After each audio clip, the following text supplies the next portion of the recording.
देखिए, ratio analysis के through financial accounting में जो पेजेस की इंफॉर्मेशन होती है उसको समराइज किया जा सकता है। और ये परसेंटेज में या फिर अलग अलग फॉर्मेट्स में होता है, तो इसलिए इसको इजीली कंपेयर किया जा सकता है। तो इसलिए फाइनेंशियल अकाउंटिंग में रेशियो एनालिसिस बहुत इंपॉर्टेंट रोल प्ले करती है। इसके अलग अलग मॉडल्स बनाए जाते हैं। तो आइए आज इसी को डिस्कस करते हैं। Hello everyone, this is Vikas money. आप देख रहे हैं ओवन स्टडी सर्कल।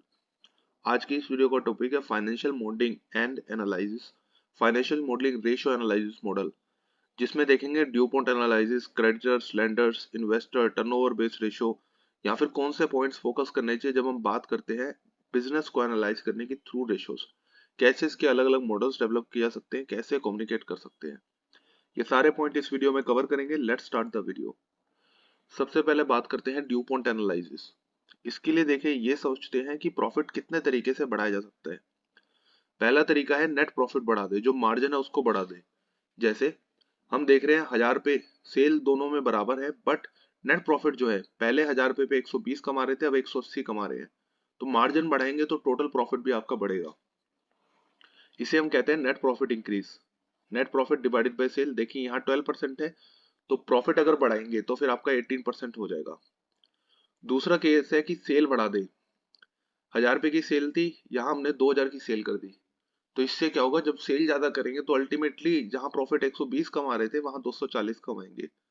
तो सेल कैसे इसमें कैलकुलेट कर रहे हैं, जैसे सेल है divided by total capital employed. Total assets भी कह सकते हैं, sale divided by total assets. But assets जो है वो total assets is equal to total ability, इसलिए टोटल कैपिटल एम्प्लॉयड से हम इसे देख रहे हैं। तो सेल जो है वो 33% है टोटल एसेट्स इन्वेस्टेड का। इस केस में कहाँ देख रहे हैं, इस केस में हम देख रहे हैं 33 से 67% हो गया। थर्ड केस क्या है, थर्ड केस है फाइनेंशियल लिवरेज। मतलब बिजनेस 100 रुपए लगा के पहले 20 कमा रहा था, तो 20% रिटर्न। दूसरे केस में क्या किया, 50 रुपए खुद के लगाए, 50 लिए उधार, जिस पर 5 रुपए इंटरेस्ट देना है। तो 20 की जगह कमाए 15 रुपए, बट जो टोटल अमाउंट लगाया है ओनर्स ने वो है 50 रुपए। तो इस केस में हम देखें 50 रुपए पर 15 रुपए कमाए तो 100 रुपए पर 30 रुपए कमाते। मतलब जो रिटर्न थी वो 20% की जगह 30% हो गई। तो इस तरह से भी रिटर्न को बढ़ाया जा सकता है, जिसे हम कहते हैं इक्विटी मल्टीप्लायर। अब देखिए स्टेप बाय स्टेप इसको देखते हैं कि ये करंट लेवल है। इसमें ये कम्युनिकेट कर सकते हैं कि प्रॉफिट को अगर बढ़ाएंगे तो कितना आपका रिटर्न ऑन इक्विटी होगा। रिटर्न ऑन इक्विटी इसको बेसिकली ब्रेक करके देख रहे हैं, इन तीनों को मल्टीप्लाई करेंगे आपका रिटर्न ऑन इक्विटी आ जाएगा। इक्विटी का मतलब यहाँ है इक्विटी प्लस प्रेफरेंस। जो ओनर्स हैं उनका पैसा जो है उस पर कितनी रिटर्न बन रही है। अगर हम प्रॉफिट बढ़ा रहे हैं, जैसे नेट प्रॉफिट जो है वो 12% से 18% हो गया, तो रिटर्न ऑन इक्विटी होगा 9%, 6% से। दूसरे केस में अगर सेल बढ़ा दी, देखिए 33% से 67%, तो रिटर्न ऑन इक्विटी 12%। तीसरे केस में क्या किया, सेल भी सेम है, नेट प्रॉफिट भी सेम है। टोटल पैसे बिजनेस में लगे थे 3000, उसमें से ओनर्स के पैसे लगे थे 2000। इस केस में क्या हुआ, ओनर्स के पैसे लगे 1000, टोटल पैसे लगे हैं 3000। इसका मतलब ये है 100 रुपए लगा के बिजनेस 300 रुपए की कैपिटल एम्प्लॉयड का फायदा ले रहे हैं। तो मतलब 300% का इसमें बेनिफिट है। तो अगर ऐसा होता है तो उससे भी देखें, आप तीनों को मल्टीप्लाई करके देखेंगे, आपका रिटर्न ऑन इक्विटी आ जाएगा 12%। तो ये तीन तरीके हैं, इससे आप कंपेयर कर सकते हैं कि करंट लेवल क्या है, और बिजनेस अगर फ्यूचर में प्रोजेक्शन कर रहा है तो किसकी वजह से कितना इम्पैक्ट पड़ेगा। तो इस तरह से आप ये इंफॉर्मेशन कम्युनिकेट कर सकते हैं। अब बात करते हैं क्रेडिटर या लेंडर जो बिजनेस को उधार देते हैं, वो किस तरह से बिजनेस की रेशियोज को देखते हैं। इसके लिए आप ये स्ट्रक्चर डेवलप कर सकते हैं, रिमार्क्स दे सकते हैं और इसको कम्युनिकेट कर सकते हैं। मीनवाइल मैं आपसे रिक्वेस्ट करना चाहूंगा, अगर आपको हमारे एफर्ट्स पसंद आ रहे हैं तो इस वीडियो को लाइक और शेयर जरूर करें, और हमें मोटिवेट करें इस चैनल को सब्सक्राइब करके। देखिए ये इनकम स्टेटमेंट का फॉर्म है, जैसे सेल में से सारे खर्चे हटा के profit before interest and tax, interest tax हटा के प्रॉफिट आफ्टर टैक्स, उसमें इंटरेस्ट जोड़ दिया, फिर डेप्रिसिएशन देखा तो profit before interest and tax plus depreciation.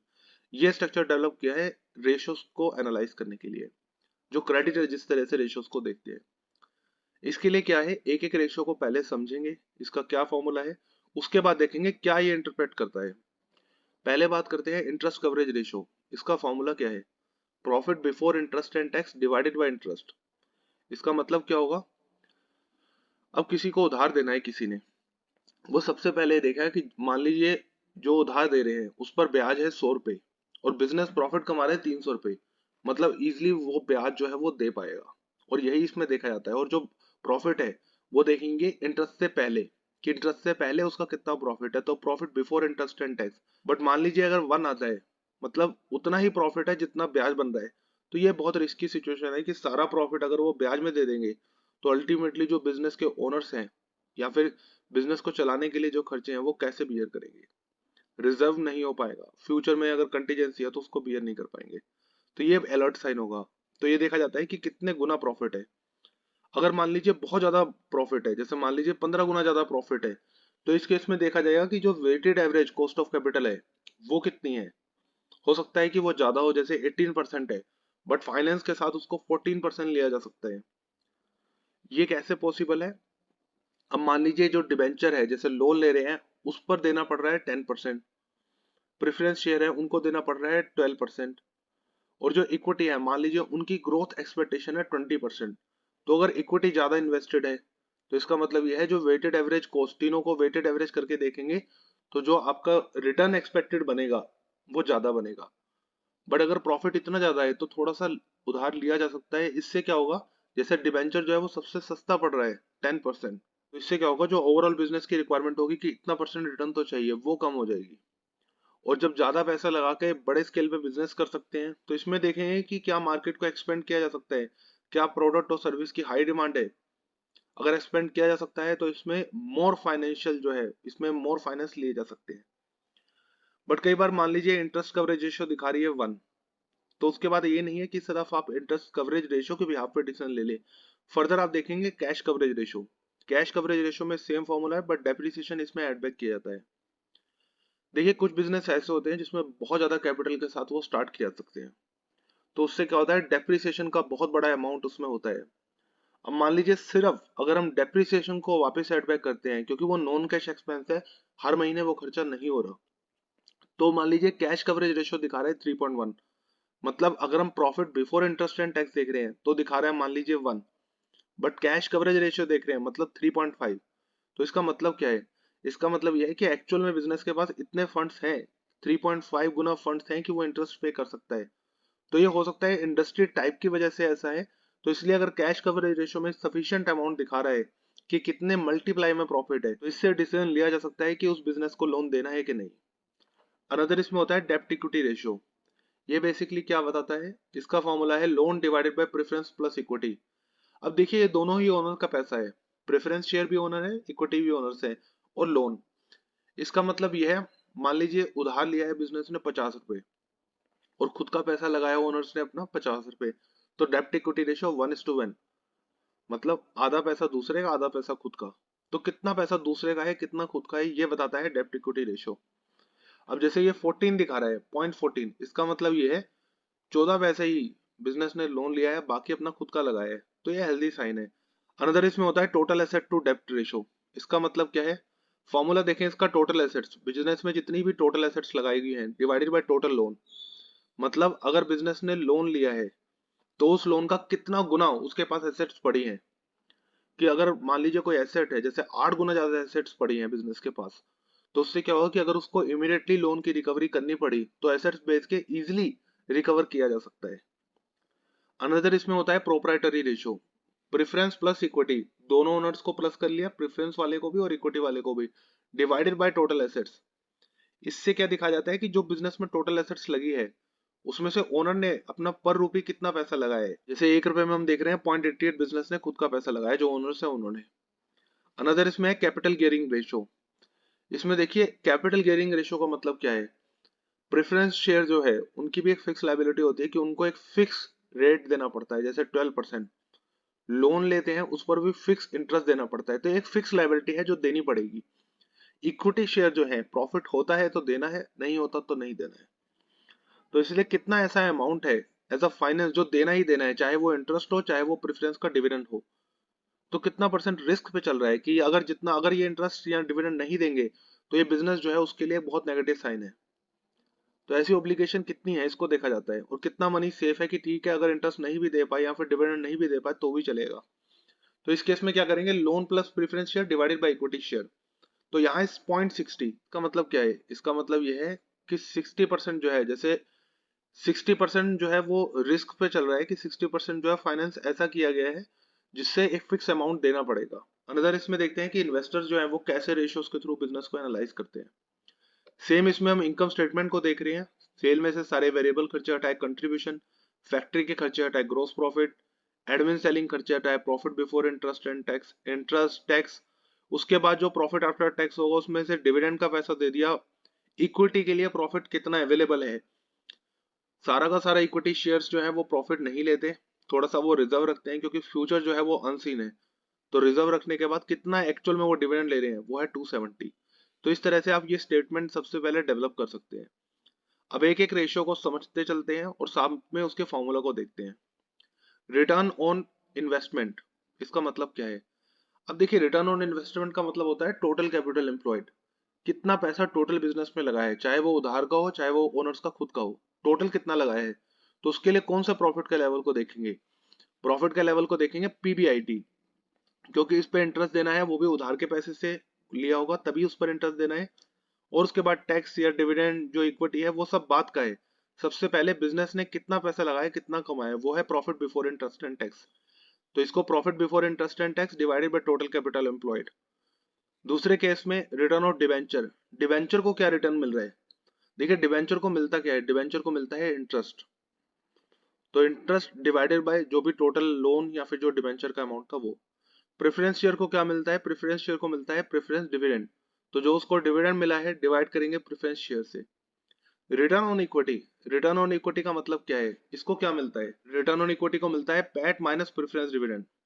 अब देखिए, जो प्रॉफिट आफ्टर टैक्स है इसमें से प्रेफरेंस का डिविडेंड दे दिया, अल्टीमेटली इक्विटी ने इतना कमाया, वो रिजर्व रख रहे हैं, ये भी इन्हीं का पैसा है बट 370 इन्होंने कमाए। तो प्रॉफिट फॉर इक्विटी जो है वो कितना है? डिवाइडेड बाय जो भी उनका इक्विटी फंड है, मतलब इक्विटी ओनर्स का पैसा, इक्विटी शेयर होल्डर्स का पैसा। इसको कैसे डिस्कस कर सकते हैं? टोटल जो देखिए रिटर्न जो बन रही है वो है 23%, डिबेंचर को मिला है 10%, प्रेफरेंस शेयर को मिला है 12%, और इक्विटी जो है उस पर रिटर्न बन रही है 25%। तो इससे क्या होगा? इससे देखिए ये देख सकते हैं कि टोटल कैपिटल एम्प्लॉयड करी है 3500, ये इक्विटी का पैसा है, ये प्रेफरेंस शेयर का, ये लोन का।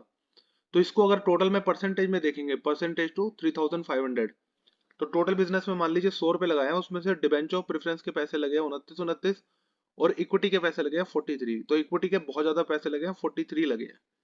तो इस तरह से आप कम्युनिकेट कर सकते हैं कि क्या इसके कॉम्पोजिशन में चेंज करके जो weighted average cost of capital है उसको थोड़ा इंक्रीज किया जा सकता है या डिक्रीज किया जा सकता है। उसके बाद आता है अर्निंग पर शेयर।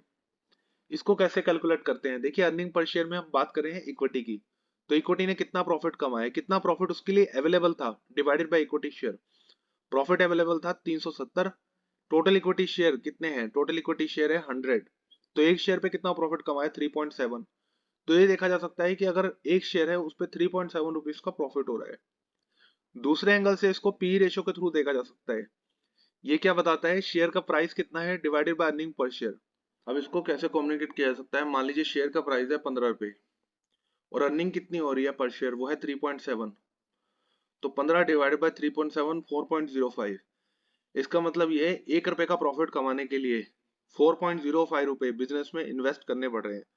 4 रुपए 5 पैसे लगाएंगे तब जाके 1 रुपए का प्रॉफिट कमाएगा। अब बात करते हैं डिविडेंड यील्ड। इसका मतलब क्या है? Dividend per share divided by market price पर शेयर।